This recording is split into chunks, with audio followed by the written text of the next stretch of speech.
Irmãos e irmãs, paz e bem. Na história de Israel, a nossa história. Nesse povo que está no deserto, que foi agraciado por Deus de um modo grandiosíssimo, mas que logo se esquece, logo abandona o seu Senhor e Deus de novo vai ao encontro do seu povo. Ora, hoje nós temos na leitura algumas coisas que resumem um tanto aquilo que é a história de Israel entre dois grandes eventos, aquele da travessia do Mar Vermelho e aquele da Aliança do Sinai que escutaremos em breve. E então o povo começa a murmurar contra Moisés e Arão. O murmurar contra Deus, contra Moisés, contra Arão, o modo de esquecer e de novo, baseado em mentira, voltar as costas ao Senhor. Então, eles vão dizer: quem dera tivéssemos morrido pela mão do Senhor no Egito, quando nos sentávamos junto às panelas de carne e comíamos pão. Então, eles eram escravos no Egito. Não era verdade que comiam em abundância, não eram senhores. Comiam pão e comiam carne, eles vão dizer. Então, primeiramente, a saudade da escravidão, mas para transformar essa escravidão em alguma coisa que seja justificável ter saudade, não basta a saudade, mas começam a inventar um lugar que não existe, um lugar ideal. Então, não é que está faltando comida, é porque se tem a saudade de uma comida mais abundante e uma comida que é uma ilusão, porque eles não tinham.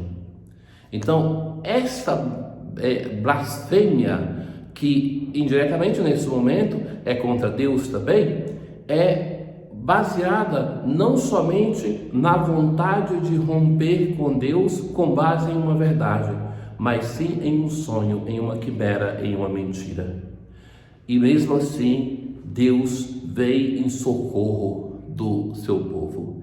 Deus vai dizer a Moisés: eu farei chover para vós o pão do céu. O povo sairá diariamente e só recolherá a porção de cada dia. E no sexto dia, quando prepararem o que tiverem trazido, terão o dobro do que recolheram diariamente. Então, que aqui tem o fundamento já uma alusão ao dia de repouso, o sábado, que no decálogo vai ser muito importante e que é a lei central do povo de Israel, o ponto-chave do Antigo Testamento. Enquanto Arão falava a toda a comunidade dos filhos de Israel, voltando os olhos para o deserto, eles viram aparecer na nuvem a glória do Senhor. Essa alusão é muito interessante, porque o povo blasfêmia, Deus vai ao encontro do seu povo e ainda manifesta a sua glória. É um modo de romper esse coração de pedra, esse coração duro do povo de Israel. O Senhor falou então a Moisés: eu ouvi as murmurações dos filhos de Israel. Dizei-lhes, pois, ao anoitecer comereis carne, e pela manhã vos fartareis de pão. Assim sabereis que eu sou o Senhor. Eu ouvi a murmuração do meu povo, e porque ouvi, vou enviar para esse povo carne, as codornizes, ao entardecer, e pela manhã o maná, para que saibam que eu sou o Senhor.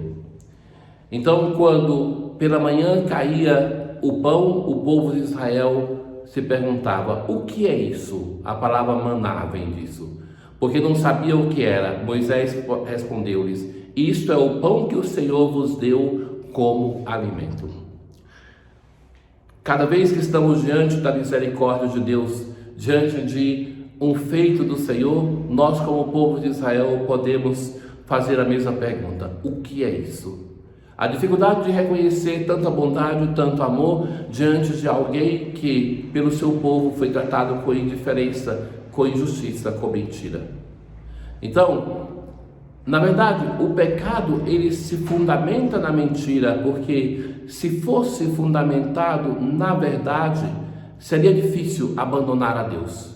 Então, o pecador que seja os nossos primeiros pais do Egito, ou o povo do deserto, ou nós, muitas vezes para justificar o seu pecado tem que criar uma falsa verdade, ou seja, uma mentira. mas também, diante da misericórdia de Deus, é incapaz de reconhecer. E como o povo de Israel, nós também nos perguntamos, mas o que é isso? O que é que está acontecendo? No Evangelho de hoje, nós estamos no capítulo 13 do Evangelho de São Mateus e nós temos o terceiro discurso de Jesus.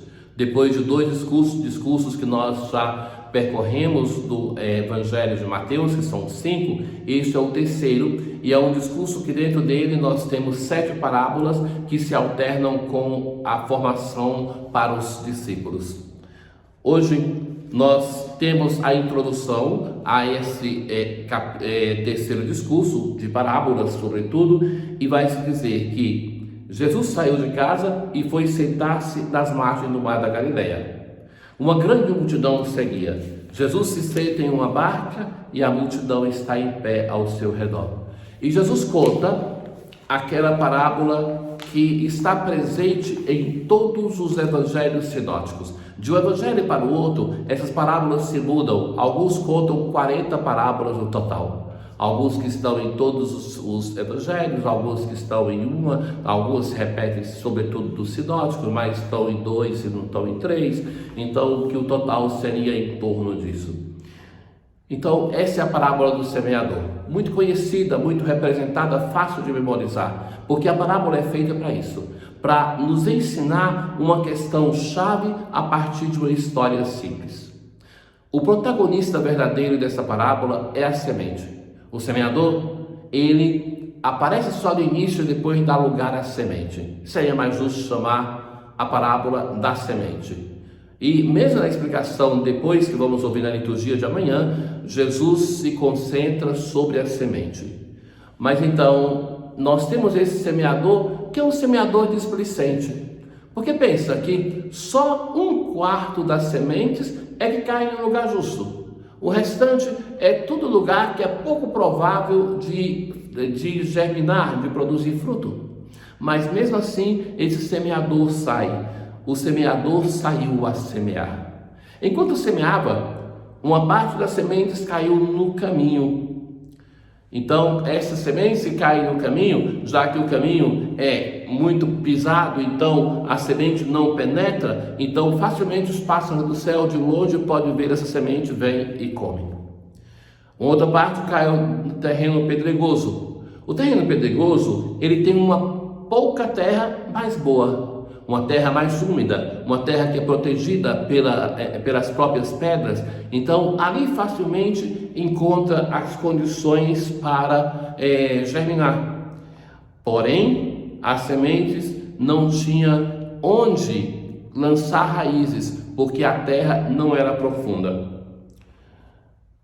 E quando veio o sol, apareceu, as plantas ficaram queimadas e secaram, porque não tinham raiz. Outras sementes caem então no terceiro terreno, que é no meio dos espinhos. Os espinhos mais rápido crescem do que a semente que é nova, então eles sufocam a planta e a planta não pode crescer. A outra semente, porém, caiu em terra boa e produziram a base de 100, 60 e 30 frutos por semente. Quem tem ouvidos, ouça. Então, 2 coisas vamos evidenciar na nossa reflexão de hoje.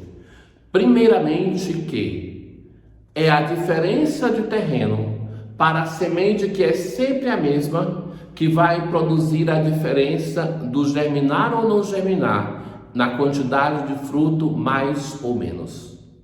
Mas Jesus tem essa expressão que ele vai repetir muitas vezes no Evangelho. Quem tem ouvidos, ouça. Ou seja, que o reino de Deus é anunciado.